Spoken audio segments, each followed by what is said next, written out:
بسم اللہ الرحمن الرحیم۔ روزہ ایک ڈھال ہے اور جہنم سے آزادی کا ایک اہم ذریعہ ہے۔ روزہ اللہ اور بندے کے مابین ایک راز ہے۔ روزہ نور ہے، ضیاء اور روشنی ہے، اور آقا کریم صلی اللہ علیہ وسلم نے روزے کی فضیلت بیان کرتے ہوئے ارشاد فرمایا کہ ہر شے کی کوئی زکوٰۃ ہوتی ہے۔ انسان کے جسم کی زکوٰۃ روزہ ہے۔ اگر روزہ رکھے گا تو جسم زکوٰۃ ادا کرے گا۔ جس طرح زکوٰۃ سے مال پاک ہوتا ہے، روزے سے جسم پاک ہو جاتا ہے، اور روزہ ویسے بھی انسان کے لیے شفا کا پیام ہے۔ فرمایا کہ سحری کھایا کرو، چونکہ سحری کے کھانے کے اندر بھی اللہ نے برکت رکھی ہے۔ تو یہ ماہ صیام اپنے دامن میں برکتیں لے کر، رحمتیں لے کر نازل ہوتا ہے۔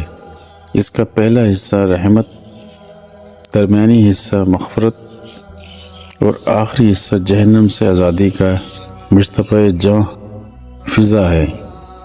حدیث میں آتا ہے کہ اللہ تعالیٰ نے میری امت کو رمضان المبارک کے روزے کے حوالے سے 5 چیزیں ایسی عطا کی ہیں جو اس سے قبل کسی امت کو نصیب نہیں ہوئی۔ ایک تو یہ کہ رمضان المبارک کے اندر روزہ رکھنے والے کے معدے سے جو بو نکلتی ہے، اللہ کو مشک سے زیادہ محبوب ہے۔ دوسری بات، جب ماہ صیام آتا ہے تو شیاطین کو جکڑ دیا جاتا ہے۔ تیسری بات کہ روزے دار جب تک روزے میں رہتا ہے، فرشتے اس کے لیے مغفرت کی دعائیں کرتے رہتے ہیں۔ اور چوتھی بات، جب ماہ صیام کی آخری رات آتی ہے تو اس کے سارے گناہوں کو بخش دیا جاتا ہے، اور اس کو جہنم سے آزادی کا پروانہ مل جاتا ہے۔ بلکہ ایک صحابی نے حضور سے عرض کی کہ آقا کریم، جو یہ جہنم سے آزادی کا پروانہ مومن کو ملتا ہے، تو کیا یہ لیلۃ القدر کی رات ہے؟ تو آقا کریم نے فرمایا، نہیں۔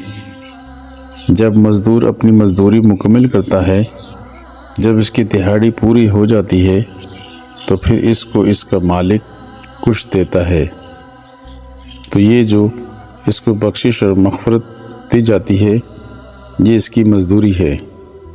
اور فرمایا کہ جو لیلۃ القدر کی برکتیں اس کے حاصل ہوتی ہیں، یہ اس کے علاوہ، اور یہ اللہ تعالیٰ نے خاص کرم نوازی فرمائی بندہ مومن پر کہ اس کو یہ بابرکت رات عطا فرمائی۔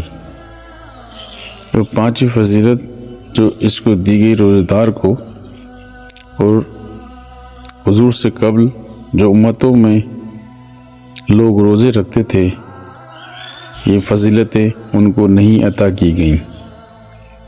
جنت کو مومن کے لیے آراستہ کیا جاتا ہے۔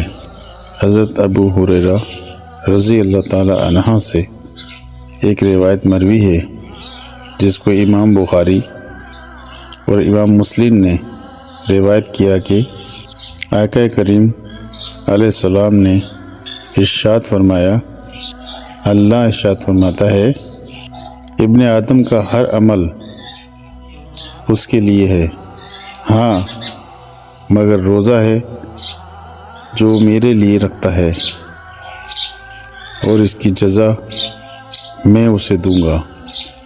اور صیام روزہ ڈھال ہے، تو فرمایا کہ جب کوئی شخص روزہ رکھتا ہے تو اس کا یہ عمل اللہ کے لیے ہے، اور اللہ تعالیٰ اس کی جزا دے گا۔ روزہ ڈھال ہے، جب کوئی شخص روزہ رکھے تو وہ اس کے اندر کوئی اللہ کی نافرمانی نہ کرے، یہاں تک کہ اگر اس کو کوئی شخص گالی بھی دے، وہ یہ کہے کہ میرا روزہ ہے، میں صائم ہوں، میں نے روزہ رکھا ہوا ہے، یہ کہہ کے لڑنے والے کو، الجھنے والے کو ٹال دے۔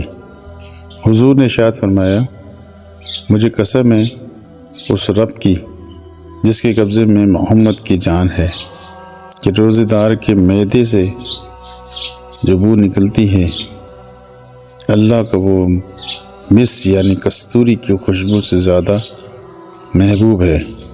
اور روزے دار کے لیے دو خوشیاں ہیں، ایک خوشی اس کو اس وقت ملتی ہے جب وہ روزہ افطار کرتا ہے، اور دوسری خوشی اس کو اس وقت ملتی ہے جب اس روزے کے صلے میں اسے اپنے رب کا دیدار نصیب ہوگا۔ یہ بات ذہن میں رکھیں کہ اس دنیا پر سب سے بڑی دولت جو حضرت انسان کو دی گئی ہے وہ دولت ایمان ہے۔